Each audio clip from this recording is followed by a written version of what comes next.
Good morning everyone. সকাল সকাল উঠে দেখতে পাচ্ছ কাঁপুনি শুরু হয়েছে। আমি 4:18 নাগাদ উঠেছিলাম, আর আমার বিছানায় তখনও মশারি টশারি কিছু গোটানো হয়নি, জামা পরে আছে। তারপর রেডি হয়ে বাড়ি থেকে বেরোলাম। এটা হচ্ছে আমার গ্রামের রাস্তা। এখন তো চারিদিকে ধান উঠেছে, তো তারই সমস্ত ধান ঝরিয়ে এইভাবে রাস্তায় ফেলে রেখেছে। সকাল সকাল যেহেতু আমি একা যেতে পারবো না, তাই আমার বাবা আমাকে দিতে গেছিলো বাস স্ট্যান্ডে। আর এই ছায়াটা দেখে মনে হচ্ছে কোনো মনস্টার যাচ্ছে রাস্তা দিয়ে, আমাকে নিজেকে তাই সেরকম মনে হচ্ছিল। রাস্তায় উঠে চারিদিকে শুধু দেখছি যে আমি একা নয়, অনেক মানুষই সকালবেলায় খুব তাড়াতাড়ি ওঠে। তারা উঠে এখানে সবাই মিলে বসেছিল, আর মিষ্টান্ন ভাণ্ডারে তাদের কাজ শুরু করেছে, অর্থাৎ মিষ্টির কাজ। গাড়ি ঘোড়া সকালবেলাতেই মিষ্টি তৈরি করতে শুরু করেছে। আমার এই জায়গাটা দেখে অনেকটা ভারতবর্ষ গল্পের মতো লাগছিল, যেটা আমরা উচ্চ মাধ্যমিকের সময় পড়েছিলাম, সেই গল্পটার মতো ঠিক। পিচের রাস্তায় এবং চারিদিকে চায়ের দোকান, এই যে একটা গল্প থিম ছিল, ঠিক সেরকম। 5:31 নাগাদ আমার বাস এলো। আমাদের কথা ছিল যে 5:15-তে বাস আসবে, তাই আমরা একটু আগে গেছিলাম, কিন্তু তারপর দেখলাম না, বাসটা একটু দেরিতে আছে। আর এই বাসে সেরকম কেউ ছিল না, বিশেষত যারা বাসের ড্রাইভার খালাসি তারা এই বাসটাতে ছিল, কারণ তাদের তো অন্য বাসে আবার শিফট হতে হবে। তারপর যেহেতু অনেক ভোরবেলায় গেছিলাম, তাই একটা টোটো নিয়েছিলাম, আর রিস্ক নিলাম না। কিন্তু দেখলাম যে অনেকেই এই বিশ্বভারতী ট্রেনে যাবে, তাই কিছু সংখ্যক লোক ছিল। তারপর স্টেশনে গিয়ে দেখলাম এরকম একটা নতুন থিম বানিয়েছে গ্যাস সিলিন্ডারের। মোদিজির উদ্যোগে এটা বানানো হয়েছে, মানে যেহেতু এটা রেলওয়ে, তো ওনারই উদ্দেশ্যেই বানানো হবে।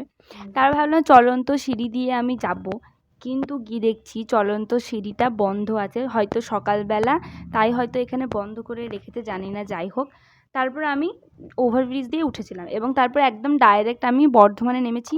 বর্ধমান থেকে আমরা কর্ড লাইনে ট্রেন ধরে যাব বেলুড় স্টেশন। তো তার সামনে ছিল আমার মামি, আর পেছনে মামা আসছিল, আর আমি এদিকে ক্যামেরা করার একটু চেষ্টা করছিলাম। আমরা অনেকটা পেছন দিকে ট্রেনে উঠেছিলাম, কারণ কি যখন ট্রেনটা ওখানে থামবে যেন সেখানেই সিঁড়ির কাজটা পড়ে, যেন উঠে তাড়াতাড়ি আমরা যেতে পারি, কারণ যে টাইমে আমাদের অ্যাপয়েন্টমেন্ট ছিল সেই টাইমে পৌঁছানোটাই আমাদের কাছে বেশি জরুরি। তারপর ট্রেনে উঠে পড়লাম এবং ট্রেনে উঠে আমি জানলার ধারে একটা সিট নিয়েছিলাম, আর এইদিকে বসেছিল মামা আর মামি।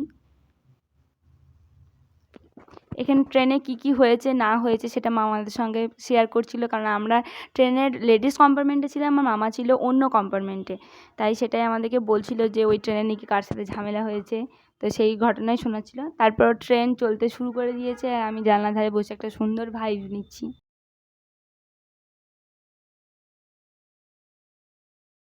বেলুড় স্টেশন ঠিক নামার আগে প্রচণ্ড ভিড়, তার মধ্যে মারামারি হচ্ছে দুটো মহিলার ঠিক মাঝখানে কোন জায়গাটায়, সেটা আমি আর ক্যামেরা করিনি। তো এই ভিড়ে কী করে নামবো সেটাই সবথেকে বড় কথা। যাই হোক, তারপর নেমে সেখান থেকে একটা অটো নিলাম এবং অটো নিয়ে আমরা একদম ডাইরেক্ট হসপিটালে যাব।